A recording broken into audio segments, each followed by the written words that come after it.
It's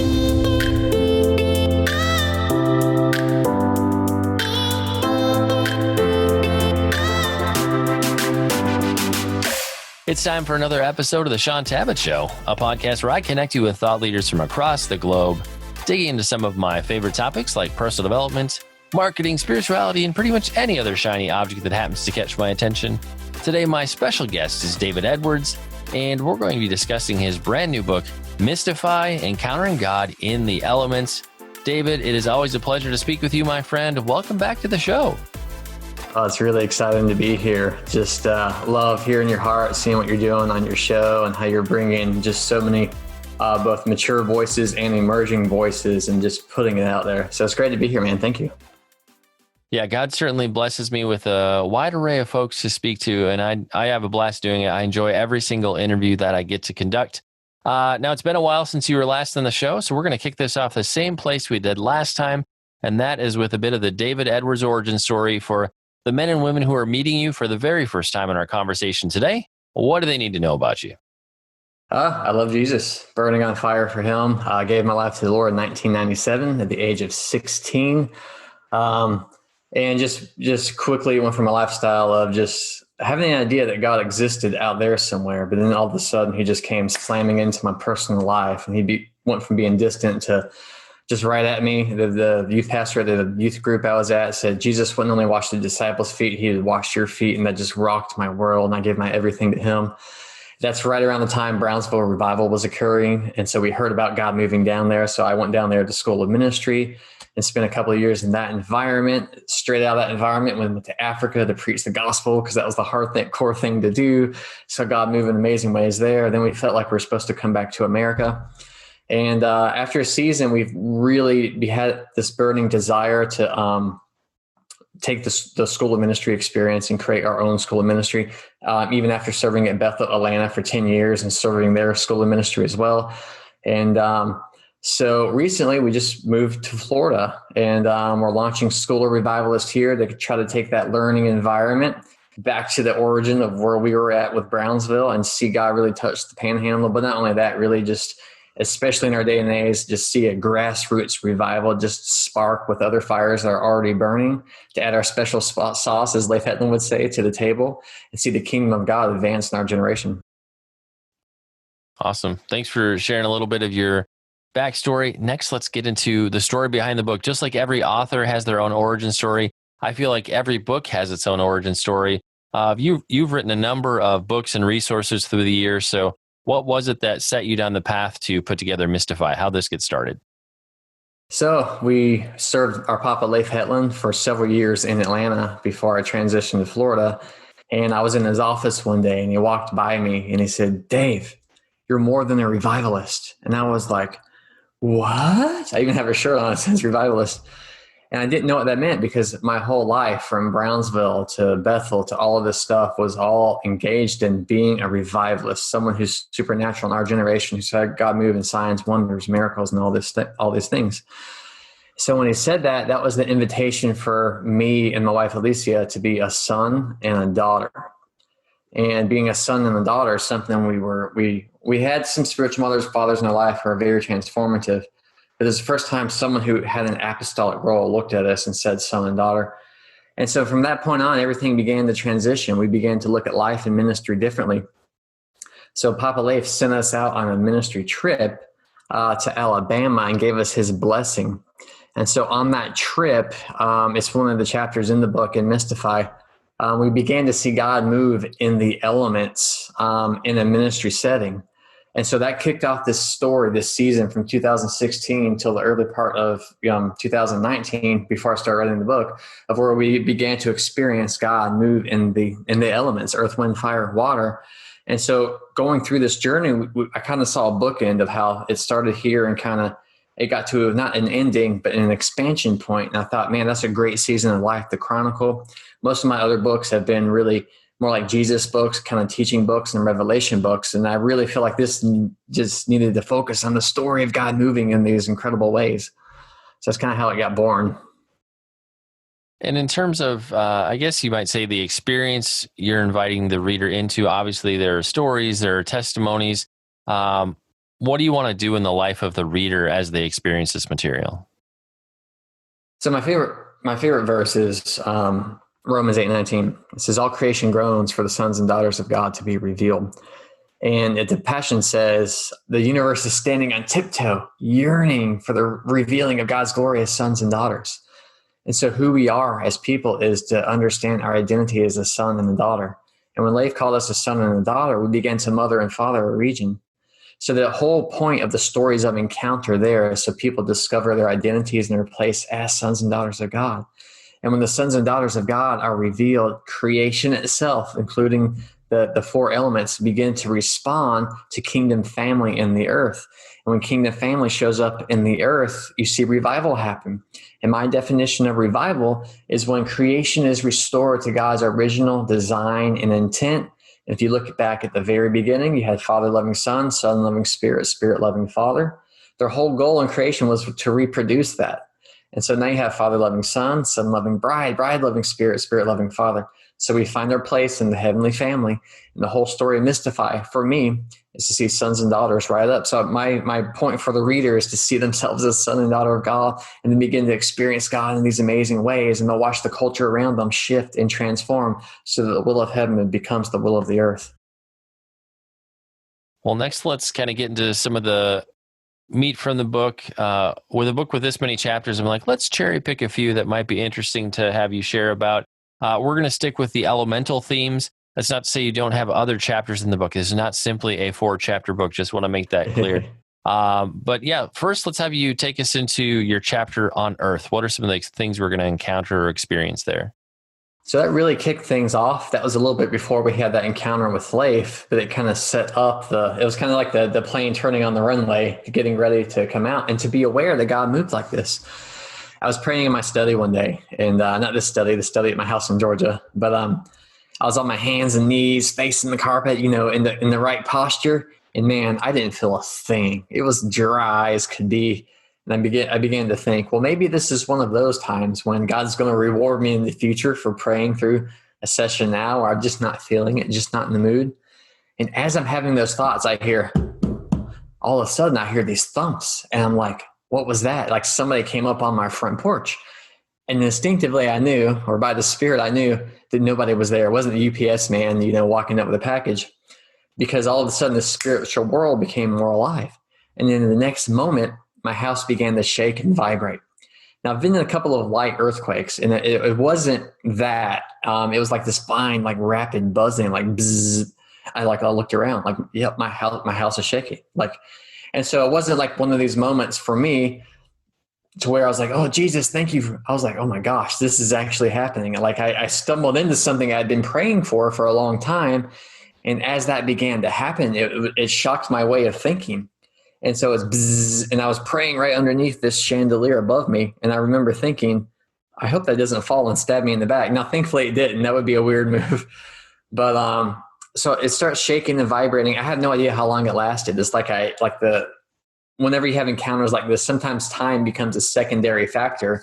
And only thing that's happening is I was aware of the presence of God, but I remained centered as long as I could. And I kept getting shocked by the fact that this was actually happening. And then finally it started to dissipate a little bit, and then it went in me. Now I've shaken in the presence of God before, but this was a little bit different. It's like I was getting tuned to the frequency of the presence of God in the room. And so that was really the first time like the earth began to shake. It wasn't just that it was shaking because God was there. It's that the house, the ground, even the drywall was responding to the presence of God. Jesus said, if they don't praise, then the rocks themselves will cry out. I think that's a picture into like even creation, even the things that seem inanimate. When the presence of God is there, they themselves will respond. There's a great revival with Andrew Murray. And they had a couple of different times in church history when at a prayer meeting, the building began to shake, and they would hear it way off in the distance, like a train coming towards them. And all of a sudden the room began to shake and vibrate. The room shook a couple of times in the book of Acts. So for me, it was just astonishing to be able to have an encounter that I read about in church history and in the Bible. Yeah, it is always an exciting moment when you encounter something in the now where you're like, oh my gosh, this helps me understand what they experience in the book of Acts or in various places throughout both the Old and New Testaments. Like, wow, God still does move like this today. It's fantastic. It's exciting. I feel like when you have those experiences, it makes the scriptures come alive in a whole new way, where I feel like you read something, that's a nice story, but when you actually begin to experience these things for yourself, you're like, oh, it just makes it real in a whole new way. Yeah, one of the points I make in the book is that I can't find my Bible, it's around here somewhere, is that the Bible itself is an invitation into the experiences in there. It's not shut off. The whole reason we're reading it is to see, wow, this is how God moved. It can guide us and keep us safe and understand when it is his presence. But that's not to say don't experience it. It's to say you can experience in that and even greater things. That's what Jesus said. Jesus was saying everything I've done isn't limited to Scripture, but Scripture, as Bill Johnson says, gives us principles so that whatever we experience, it won't violate those principles, but it invites us to experience those same encounters and those encounters expanded in our generation. So that, yeah, like you said, the Bible is an invitation for encounter. All right, next, David, let's have you take us into how we encounter God in the wind. So that was my very first glimpse of God moving in the elements. And I was watching, I must have been in my late teens. Somehow I stumbled across Benny Hinn. I don't know if a friend recommended it or someone, or I just found it flipping through TV.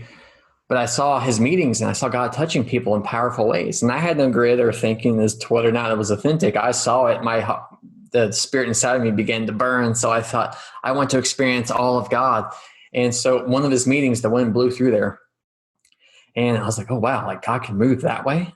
So that was the introduction to it. And then fast forward 13 years or so, and I saw one of Darren Wilson's videos, and one of the guys on there was praying, and the wind began to blow around the room, or around outside, actually. He was praying for a lady on a university campus, and he's like, I feel like the wind of God's going to touch, and her hair started blowing, and the trees started blowing. I was like, oh, wow, that's amazing. And so when I saw it on Benny Hinn, it was like massive, powerful wind. And when I prayed for it then, I kept looking for a tornado to blow through the room. But then when I saw it all those years later on the Darren Wilson video, I was like, oh, wait, like, let me look for the subtle. I was looking for the substantial, but I began to pray and look for the subtle. And then one day I just felt the slightest little touch of wind on my finger. I was like, wow, that's it. That's the cloud the size of a man's hand. And so I began to pray and release it, and different people began to feel and experience the wind. And so that kind of spiraled into the encounter that I write about in the book, where we were at Bethel, Atlanta one day, and I feel like the Lord wanted me to activate the wind encounter. Now, it's one thing to stand in front of a group of teenagers and, I was talking about purity that day. It's another thing to stand in front of a group of teenagers and say, hey, the wind of God's about to blow through the room. Because they're not going to fake it. They're going to be real. Like, either this guy's insane or God's actually going to show up. And so I just felt like to just, for them, like, purity wasn't just about not doing the things you shouldn't do. It was about drinking from Jesus, who's the pure source, and everything that comes with that, including experiencing God in supernatural ways. And the wind was like a kiss to let them know how much he would love them, how much he was for them. And so, yeah, we felt the wind of God move through the Bethel, Atlanta youth group. The kids started freaking out, jumping up and down. And I was aware of the air conditioner. I'm always aware of what's happening in the natural, because I don't want a counterfeit experience. I want a genuine experience.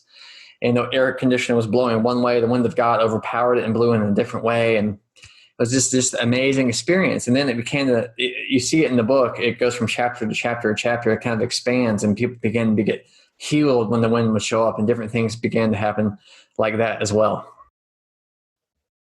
Well, that's an interesting point in terms of being aware of the subtle things to see how God is moving. One of the things my brother-in-law, Putty, always says, especially in ministry time, is look for where God is moving in the room. And it isn't necessarily the person right in front of you. It could be the person whose eyes are fluttering over in the corner, or their hands could be shaking. But to really be aware of where God is moving and go turn it up. If that's where God's starting to move in the room, well, then by all means, go and minister in that section of the sanctuary.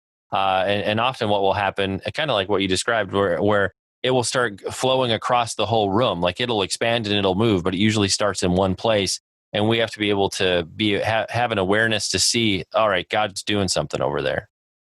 Yeah, we look for what God is doing, not what he's not doing. And that's, that came from Wimber through Bethel and all these different things for healing. But when it came to the elemental encounters, I began to look, okay, what is God doing? I looked for God to move in the tornado for 13 years. I never saw it because I was looking at what he wasn't doing. But when I found what he was doing, that little mustard size turned into a mountain. And it began to really happen and really experience. And that's one of the things, like when I'm trying to connect people with the elemental encounters, to see God that way. And Blake Healy, he's a teacher at Bethel, Atlanta, and he's a good friend of mine. When he activates people to see in the spirit, he just says, look, it's that simple. Look, like, what are you missing? Because you might be looking for this, but look for the little. That reminds me of Moses. Moses turned aside to see. What if he just kept walking? That would have been like a strange twist in history. But he stopped and he saw what God was doing. And even Jeremiah, the Lord's like, Jeremiah, what do you see? He's like, I see the bud of an almond tree. Well, that seems like completely insignificant, but inside of that seed was redemption for a nation. And we don't just have these elemental encounters with no reason, although God does stuff like that because he's a fun God, but it expands, it leads towards something he's speaking and saying and doing in our generation. So just like you said, we want to look for what he is doing, not focus on what he's not doing. And David, next, talk to us about how you've encountered God in the fire.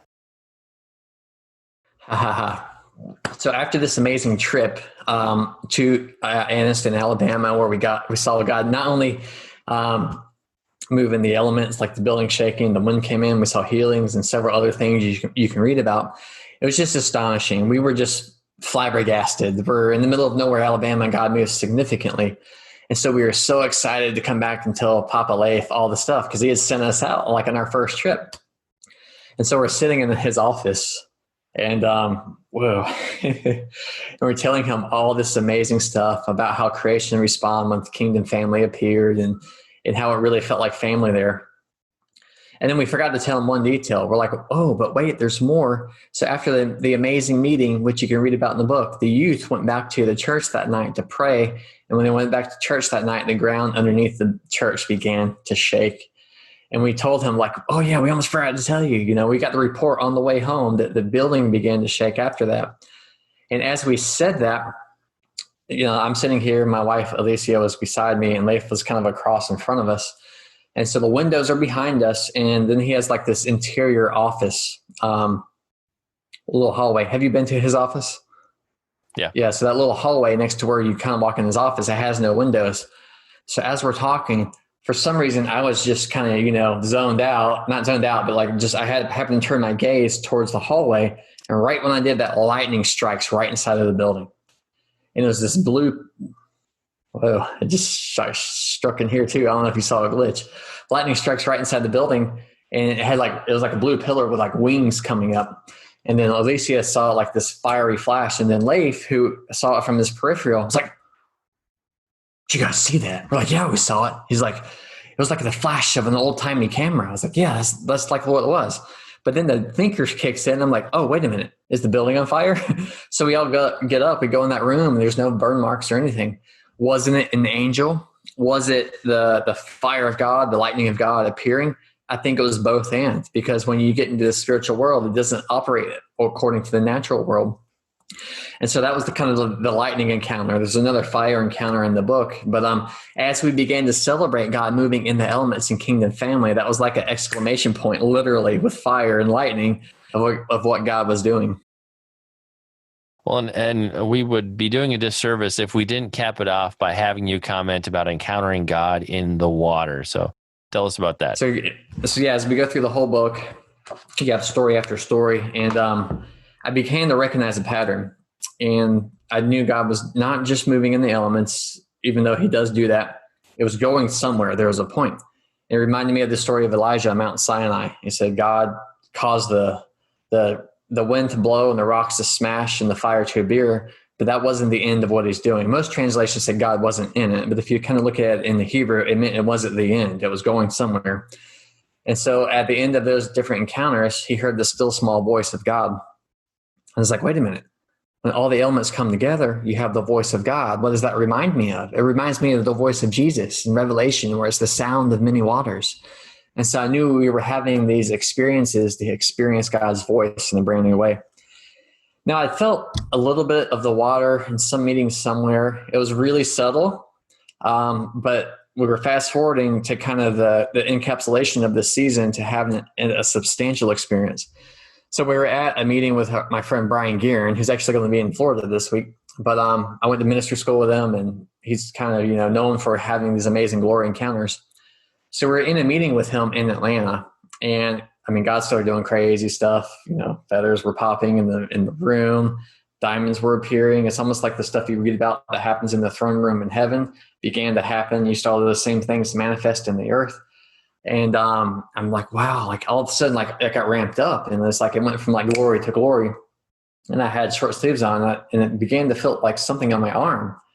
And all of a sudden, I realized it was sprinkling on my arm in the building.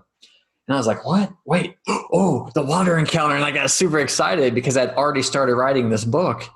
And then it turned into like a fine mist, almost like you're at Disneyland and they have those mist machines that you kind of walk through.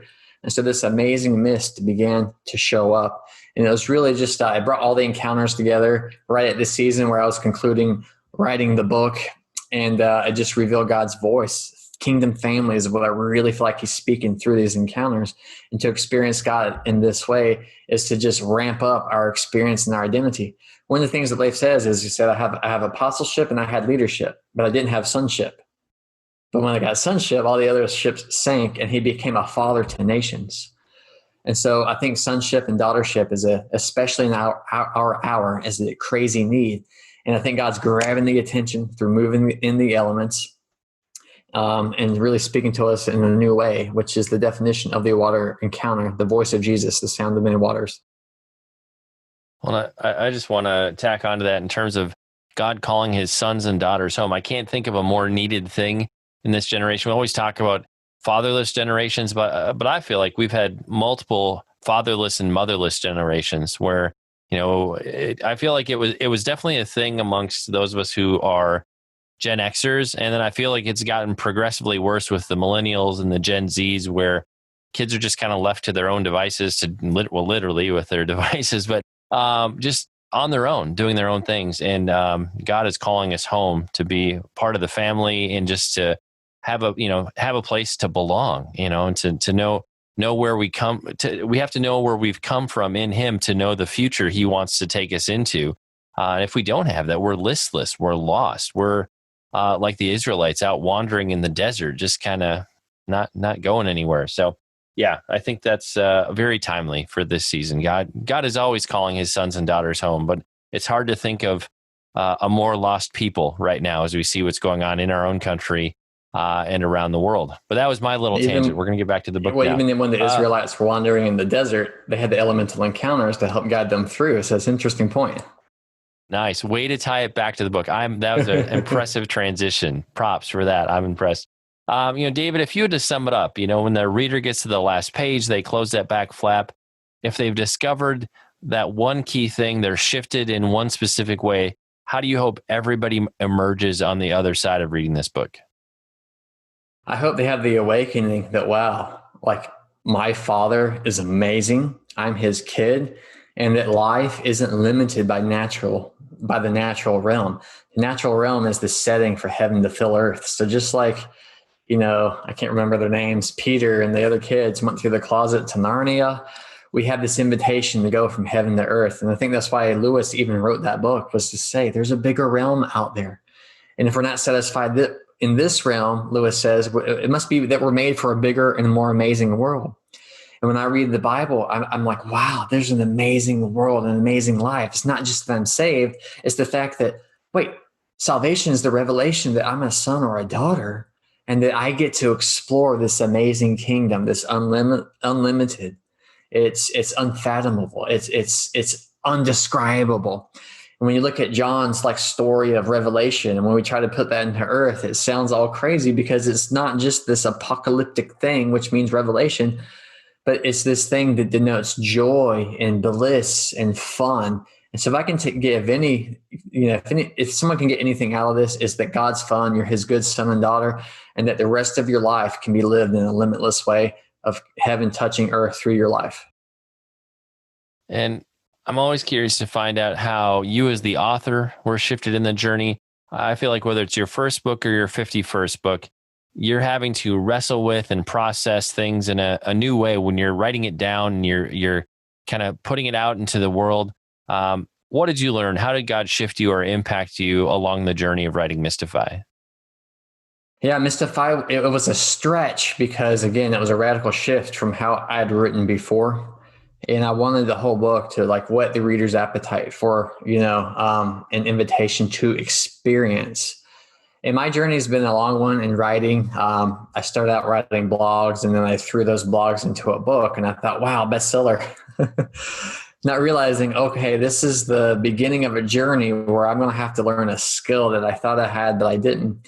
But the journey of struggle to kind of get something on the page, which for me really culminated in Mystify. I feel like it's my best written book so far, and it's a totally different journey. But the whole process of that was taking who I was before and willing to allow myself as a minister, as a person, as a writer, to be reinvented, to take a radical shift. And that was God expanding me in a whole new way. So Mystify was a reinvention for me. And I really feel like for what's coming next in the series and different ways I'll write, my writing has definitely completely shifted from this point on through the experience of writing that book. And David, for the listeners who'd like to connect with you, find out more about your books, your ministry, where can we come hang out with you on the web? So yeah, we've transitioned. Our whole focus right now in this coming season is the launch of School of Revivalists. So if anything you've heard in this conversation, what's your appetite to experience that? That's why we're creating this school, is to train and equip you to experiential, informational, activational ways of learning in the presence of God. We call it presence-based learning. So more information on that and even our ministry, it's all on schoolofrevivalist.com. If you're interested in picking up a copy of Mystify, it's on Amazon. So if you go to Amazon, just type in Mystify David Edwards, it'll take you right to the link. And like we do with every episode, we'll have detailed links in the show notes, places where you can connect with David and pick up your very own copy of Mystify. It's time to bring this episode of the Shaun Tabatt Show to a close. Many thanks for being a part of my conversation with David Edwards. So excited. Once again, our book today was Mystify, Encountering God in the Elements. For more on David and the book, head on over to schoolofrevivalist.com. And David, I just want to say thank you so much for sharing with us today. It's always a joy and an honor to have you on the show. It was my pleasure. Thanks for having me back, and I look forward to everything God's doing through you and to the future.